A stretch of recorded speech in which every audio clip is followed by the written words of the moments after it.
Yo, yo, yo, what is up, my fallopian tubers? Cesario from the barrio coming back at you with another video for your butt. I'm going to share with you guys some pickups that I picked up on Monday at my card shop. And my card shop on Sunday or Monday, they posted up a picture of a table, man, just full of 80s cards and stuff from the classic era of collecting. Bunch of boxes, unopened packs, unopened boxes. Donruss, Topps, Fleer, all the good stuff, man. And I was like, oh man, I gotta have this. I gotta check it out. I want to see how much they sell it for, because normally they sell that stuff pretty cheap. They buy these, a lot of collectors have been going in there and selling their whole collection. They buy them pretty cheap and they sell them cheap. Um, but I was at work and I was like, oh, I'm gonna go straight there and check it out, see if they still have them. And I didn't have any money in my bank, so I was like, oh, hopefully my Dodger check is in the mail. So I went to the shop, and sure enough, they were still there. And I checked them out, and man, a bunch of sweet '80s stuff, man, a bunch of unopened boxes and unopened sets and stuff. So I was like, oh, I'm gonna come back. Went to my house, my check was in the mail, and then I had to go to the liquor store and cash it. And when I went back, uh, most of the stuff had been sold. Somebody bought like all the unopened hobby boxes, all the unopened packs and stuff, but they didn't buy a lot of the sets that are remaining. So I was like, let me just check out what you guys have left. And this is one of them right here. And check it out. It's pretty steep. This is from Fairfield, 2003. And it has Brad Penny, man. Brad Penny, an interesting story about him. It's interesting that he ended up in Florida. Back then, when he was on the Dodgers, and he pitched in Florida, but Florida was like way out. They were like in last place. That's one of those years when they were sucking. Brad Penny pitched over there, and he had like the game of his life. I don't know if he pitched like a one hitter or two hitter, whatever, but he had like the game of his life. And somehow he got tipped that the mound over there was 12 inches, which is illegal. But a lot of times, a lot of clubs do that because they check the mound at the beginning of the season to make sure it's 10 inches, but they don't check it again until you make the postseason. So obviously, Florida wasn't going to make the postseason that year, so they raised it. But the thing is, like a lot of times, teams want to call that a home field advantage because they're pitching off a 12-inch mound, which believe me increases your velocity. It adds inches to your curveball. Like you throw a lot better.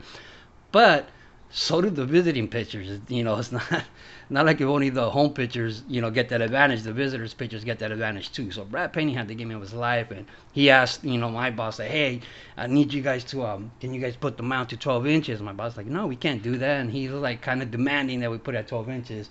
And man, and we deeped this guy. So every day that he was going to pitch at home, we were out there like, well, not me, but like the guys that were working on the mound with extra clay and stuff, and pretending they would raise the mound to 12 inches every time that he would pitch. And he fell for it. It was kind of funny. But, the next year I think he got traded or whatever. But I always thought that, and I think that's interesting that he ended up in Florida. But like I said, they only checked in the postseason, so the Marlins didn't have to worry about it. The Dodgers we were like in first place, so we couldn't mess around with their mound because we were gonna get checked, and we had to be at 10 inches for the playoffs. And you also got Gary Carter, man. Gary Carter, the original kid. Well, I think Ted Williams also the kid, and then you got to say, hey kid, but Gary Carter was one of my favorite players in the 80s. I used to watch the Baseball Bunch. I don't know if you guys are familiar with that show, but Ozzie Smith would be on there, Gary Carter. A lot of people would have special appearance, and it was a baseball show for kids, which was awesome. So that's, one of my fondest memories of Gary Carter. And then you got Devon White. Look at that little, just so shiny right there.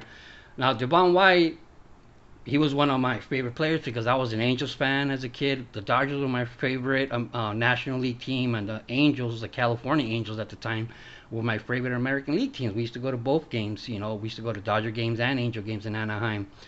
And he was like, one of the core members of the Angels at that time. So that's why Devon White was sweet that he's on here for me. And then you got the other side. Check out the other side. You got Barry Bonds, the 89 Fleer. You got a Chipper Jones rookie. Nice. Sweet. Number one draft pick. And you got the Ken Griffey Jr. star card. So check that out. Great value of $5.99. What? You're out of your mind. So it's 150 cards in here. Obviously, I'm probably not gonna open it. I just think it's cool. Hopefully, I can display this somehow. It has those two things to hang it. But I thought this was a sweet buy. This was 10 bucks. And then my next buy. Now this box they had, like they had a lot of other sets, but such sets that I didn't need. Well, actually, I didn't need this 2007 either. I had this set complete, I believe. But they had a lot of variations on here, different Mickey Mantle cards, and the reason I ended up picking this one is because of this card, which I was intrigued because I used to have that. I still have that, and I never always wonder where this card came from because it says authentic game use memorabilia, but it's green. So I do remember that the Mantle brothers, when Mickey Mantle passed away and they inherited, his estate or whatever, they made a deal with Topps and they were selling all, their dad stuff, bunch of Mickey Mantle memorabilia and stuff to Topps, and so they had a deal with Topps. So this, I'm pretty sure that's how they got this. Check it out. It has the stats in the back, and I do have the original card, the 57 Topps. This is the year after his Triple Crown. Check it out. Mickey picked up all the American League batting titles last year. The switch hitting sluggers, clean sweep included the highest batting average, the most home runs, and the most runs batted in. Also had the most runs scored and slugging. Besides that, he was elected the most valuable player by unanimous vote. Mickey hit 27 homers in New York and 25 on the road. Man, look at that. 52 home runs, 130 RBIs, and he batted .353. Sicko. And then this card, if you guys aren't familiar with the story, you can see right here, there's like a weird blob. You can see it pretty good on these cards too. See that weird blob right there? Well, it's airbrushed. I looked into this when I saw this, and I looked into it. I did a little investigation, and I ended up finding out because the first thing I heard was some rumors that was Babe Ruth's ghost, and obviously I didn't think that was Babe Ruth's ghost. So I looked further into like the rumor parts and actual facts, and found out that they airbrushed a groundskeeper. That there's a groundskeeper in the back, so they airbrushed them out. So that's what that is right there. So, anyways, got this box, and see, so this one actually has like part of the wool uniform. So now I have two of those, which is pretty similar. Look at the back, like look how actual cardboard this is, and they made this one a lot more modern material. But also this, check that out. The 1951 Ted Williams and Mickey Mantle cards that were never made included in this set from the 1951 Topps. Sick. That's if they would have had a Ted Williams and a Mickey Mantle.